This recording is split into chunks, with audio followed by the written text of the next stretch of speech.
Hello and welcome to another money conversation. It's Gillian and Victoria here from Money Love Immersion. Each week we come together and we have a conversation about different aspects of our relationships with money. And we're always surprised at just how many different aspects there are. There's always something to dig into. And today we want to talk about when things like meditation might fall flat. We want to talk about how we can often try so many different things and get frustrated that they're not working. And if you were to Google money mindset, money manifestation, there will be endless examples of things that you can try and do that will come up. And we've tried a lot of them and we love a lot of these things as well. We're not here to say that they don't work. We're here to talk about the different aspects of it. And I think I want to start off by just saying that I think as soon as you're at the point where you're Googling money manifestation, generally speaking, people are feeling quite isolated, quite fearful, quite scared, and they're looking for a quick fix to their financial situation. So I think that's probably where a lot of people are when they kind of come to some of these different tools that are out there. What would you agree, Gillian? Do you think that's kind of where people are when they're kind of looking? Yeah, I think especially the repeat offenders, because that's really who we're talking to, are the people who keep trying and can say, I've been doing my affirmations every day for a year or every day for a week, it doesn't matter, and still nothing. I've been Mm, sitting on my bed and visualizing myself, running on the beach, sipping champagne, and still nothing. These mm, are all the things. I've got all my crystals lined up. I've been saying my power identity statement every day and still nothing. So I think we're really talking to the people who've been doing all the things that are not wrong things, but they're mm. still not experiencing anything. And I agree with you that they often come to the adverts and maybe sign up for another thing or the same thing but with another teacher, and they're beginning to get really desperate, isolated and desperate. I think that's probably Mm, a mm, common theme, and probably then why you just want to sign up because you want to. So if I think of like a meditation, is you want to sign up because actually you do feel good when you're doing it. mm. But the Yeah. complaint is, well, where are the results? Where are the results from this hypnosis? Where are the Mm, results?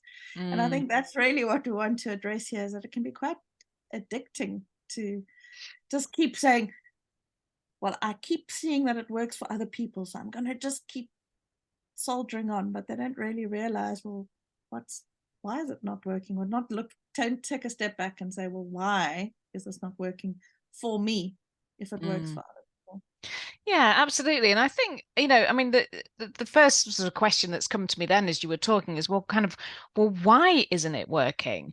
And I think this is, because people, like you say, you see people getting results and you hear these different things and it's quite frustrating. But, you know, the reason is because of the dominant thoughts, isn't it? And I think this is the part that as we talk about a lot, it's very often skirted over the kind of the where you are now and kind of where you want to be, and there's this huge gap, but it's the dominant thoughts, isn't it? Because there will be people watching this who might be sort of like, I have tried that, I'm doing affirmations every morning, and we're not saying that they won't work at all, because they are proven absolutely to help somebody to change their thoughts. So we're big fans of these things, but it's the gaps, isn't it? It's the gaps. If you're doing your affirmations for 10 minutes in the morning, 10 minutes at lunchtime, and 10 minutes in the evening, that's 30 minutes a day. And if for the other, I can't do the maths, however many hundreds of minutes there are, you're thinking and worrying, that's the problem, isn't it?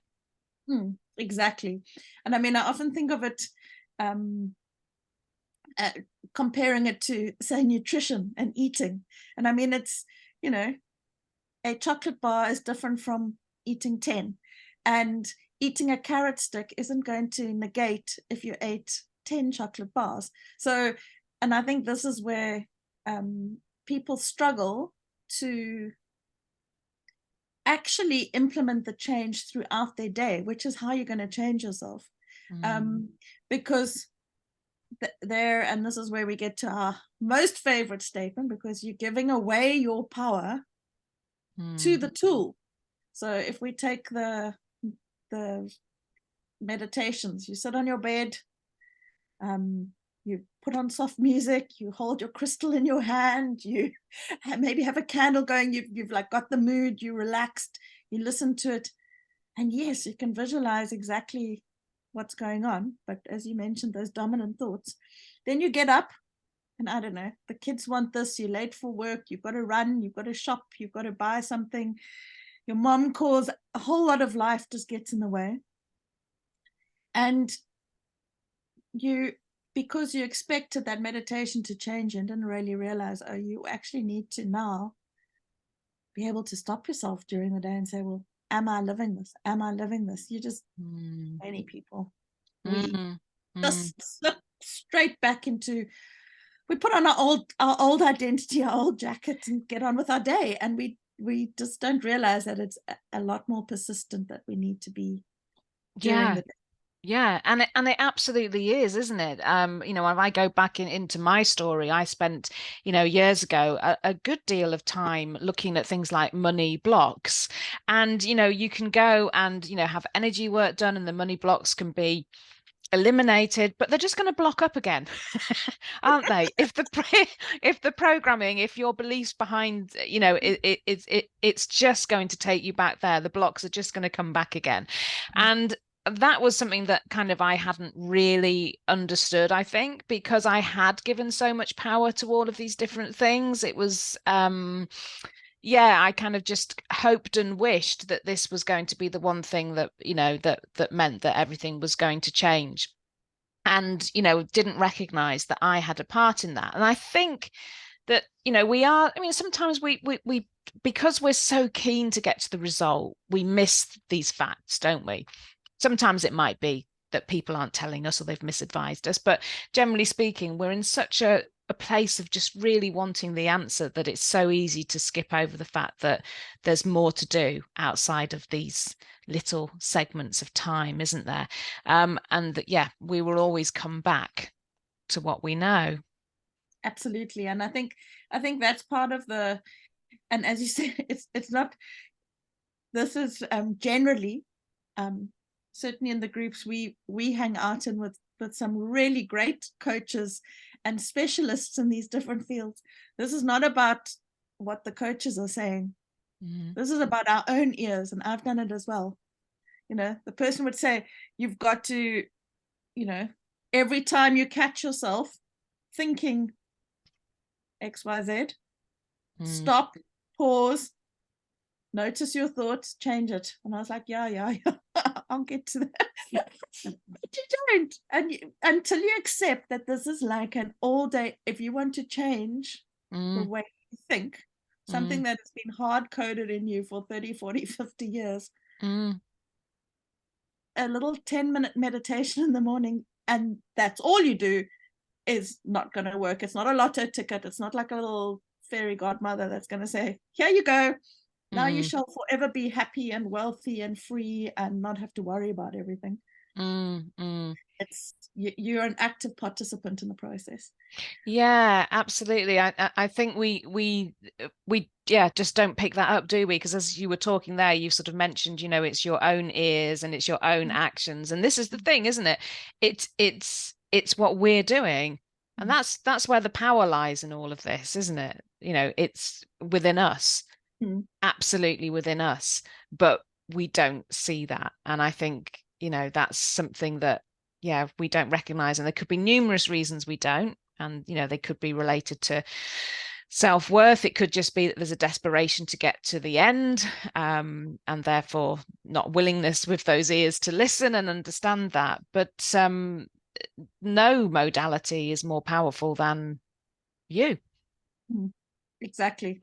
And there will be different modalities that work well together, and there might be some that work well with different personalities, different neurotypes, different ages, stages of your life. So they all have a different place, but the modality itself is not the key. The modality is the vehicle for getting in touch with yourself, connecting with what you want to do in life, connecting with your thoughts, connecting with your feelings. That's really what it's about. And what I was thinking now is that perhaps one of the greatest stories that we need to unravel in this reclaiming power is realizing the responsibility that we have to ourselves, and that we have to take responsibility. Because I know I grew up also in an environment with very mixed messages, because on the one hand, I was raised to be very independent. My dad was if I'd ask him a question, and this was before Google, so if I wanted to know the answer, it was like, well, find out yourself, test it, try it. I was like, Dad, you already know the answer. And he was like, no, you have to learn the answer for yourself. And it was the greatest, most useful lesson ever. And then at the same time, with my parents, with schooling, I would also be taught, well, it's the government. Well, it's just the way it is. Well, just accept it. It's not your fault. And and sometimes it's not your fault, but sometimes there's certain things that are totally your responsibility. And I think this is, it's with these big things like managing your own wealth stories and managing your worries and having a habit of worry. These are things that you actually can be responsible for and should be responsible for. And once you do take responsibility, you can transform. Yeah, absolutely. That, I mean, as you were talking there, I mean, that's so true. And I talk a lot about it not being your fault, but that doesn't mean that you can't be responsible for changing that. And the thing is as well, because we do, I mean, it's this programming, isn't it? It is the programming that we always go back to that kind of pulls us back. And yeah, that's where we need to do the work, and we can change that. We absolutely can. And all of these modalities will help. Interesting. I'm just looking at my notes here, and you mentioned probably before we started recording, actually, around how we can so often just get addicted to a lot of these different things to try, can't we? Without sort of wanting to address the inner work. And do you think that's because people think it's going to be uncomfortable, or do you think that they're just not even, they just think there is going to be a magic answer? I think that we're often sort of sold the story, and I don't mean by the individual selling, I mean just as a communal belief that if something doesn't work, you're not doing it right and you must try harder.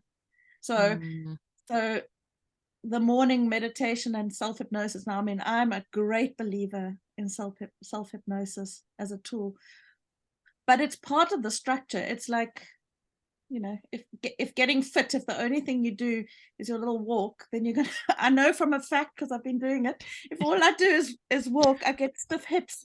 I've got to do some other things also. I've got to stretch, and I've got to do other things, and I've got to also now have motivation. I've got to set my alarm earlier. There's a whole lot of structure that goes towards the goal of getting fit. And I think that the addiction comes in because we just think we're not doing it right, and we feel good in the moment. It's wonderful listening to some of these hypnosis, or reading this book, or trying this new really like motivational speaker, and listening to the way they explain things. So all of that can make you feel good. And the next step, we often don't even see it. We don't think it's going in because we're not listening to it often enough. But what we don't realize is that there's like a film or a glass door. So that's what I think. I think that most of the time it's really it's not so much about it being hard. It is hard once you realize, oh my gosh, I've got to do it this way. But I think so there's a consistency, persistence that comes into play. But I think, I mean, certainly the people we've had through our program, they've done the things persistently, consistently. Persistence to me is more important, just like keeping at it, falling down, getting up again. But they just didn't realize that there was this, like a gray filter. So they weren't absorbing it. So then taking that away and realizing, oh my gosh, if I just Mm, mm, sidestep the story or push that mm, away, then mm. suddenly it opens up to them. So I think there's just this misunderstanding that put you can't put this layer of calm. It's like putting a plaster on an infected wound. Yeah, If you haven't cleaned the wound and yeah. washed it, the plaster's going to do nothing. But once Mm, you've cleaned it, the plaster will make sure that no new dirt gets in mm, until it's mm. healed itself, and then you can take the plaster off. Yeah, Uh, absolutely, I absolutely. think That, that's what happens with some of these, with mm, what we get addicted to listening to. I don't know, to yeah. things or doing things. Yeah, absolutely. And let's not forget as well that, as you were talking there, we do absolutely, things like worry is a habit. Mm. And again, it's kind of always coming back to that worry. And if you're just trying to do something to mask that, it's not going to. Mhm. You can cover it up, but yeah, it's absolutely going to come through. It's if you're feeling unsafe or anxious or worried about something, then you need to take action, don't you, and be Mm. responsible for how you change that. So how can people change that then? How can people sort of reclaim some of this power when it comes to money and sort of start becoming more responsible so that they can implement all this wonderful stuff they've learned or experienced? Well, I mean, I know we'll say our stuck record thing: awareness, awareness, awareness. But honestly, if I mean, if you have been, so any of us, and I mean, I find myself falling into it. It is so human.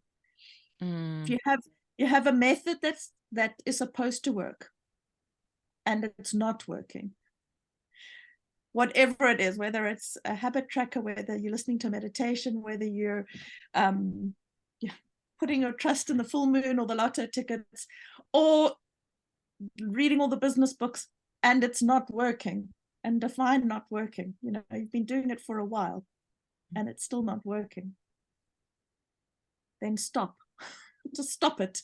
Stop doing it. And mm, rather take a couple of days, hours, weeks, and work out, why is it not working? Why is it bouncing off mm. something? Why is it not going in? And we are very sure, aren't we, that one of the reasons is that you expected it to work and that you didn't see Need to your do.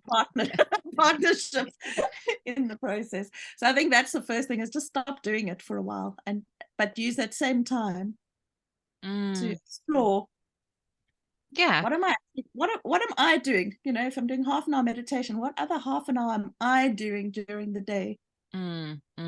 Absolutely. Absolutely. That's Yeah. it. Yeah. Absolutely. Now, I know that there's a part of me that if this was the Victoria from 5 years ago that had been sat here listening to this, I'd be like, oh, no, I've got to do something else. It's going to be hard. But it's not actually, is it? It's once you've got that awareness, you can't see your blind spots, can you? But actually, we're not saying you need to take a year out and go and do something else before you'll see results. We're not Mm. saying that at all. It's just that you just, like you say, you need to stop and notice and learn and listen and then, be responsible. And so much will shift at that point. We're not saying it's going to take another month or year. It could take, it could be much shorter, but it really is just so worthwhile, like you say, particularly if you've been trying for so long and not seen results, to just stop and take a different approach, Mm. and notice, isn't it? Yeah. Yeah.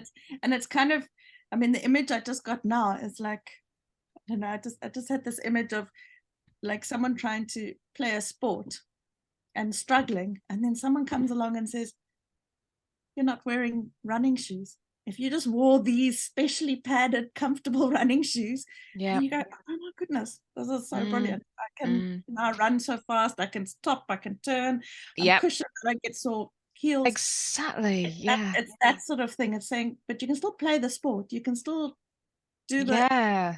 whatever it is you want to do. it's just like, get the right running shoes. Exactly. And once you've got the right running shoes, all the work you've done on your muscles, on your speed, on your technique, it will all kind of come together. Absolutely. Yeah, so true. So we have actually got a masterclass coming up, haven't we? Which I think we should just mention here, because this is all about being able to reclaim your power. We all give a lot of power to money. And sometimes we're aware, sometimes we're not aware. But we are going to be running a masterclass on October the 11th. Gillian, do you want to just mention a bit about what we're going to cover in that? Yeah, so I mean, that is really, I mean, the theme is reclaiming your power from worries and the money doubt spiral and fears, because as we've explained today, we give our power away thinking that we don't have any agency, any control, because it's external things. So I mean, it's like, how can I visualize the future if all I'm doing is stuck in this current situation, regardless of what the current situation is? So I mean, in the masterclass, we're really going to dive deep into how we're giving this power away and the different scenarios, which are not always exactly what you think. It's not, it's far more it affects everyone, is what I want to say. It's not, people sometimes think money problems are when you don't have any. That's not it at all. No.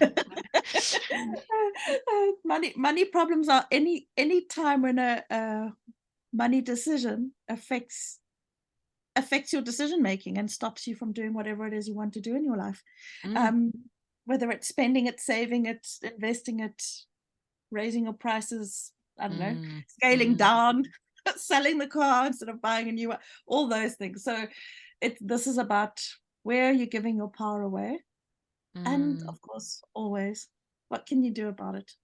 How can you make small tweaks to really do something about it? And yeah, I think maybe you can give in the details of what we're going to put with the masterclass, so that it's not simply a sitting listening, because we're all about learning through actions. Yeah, absolutely. At Money Love Immersion, we're absolutely about helping immerse people in changing, you know, getting the consistency, changing the habits. That's what's so important. And yeah, we didn't want to just do another session where you come along and you listen.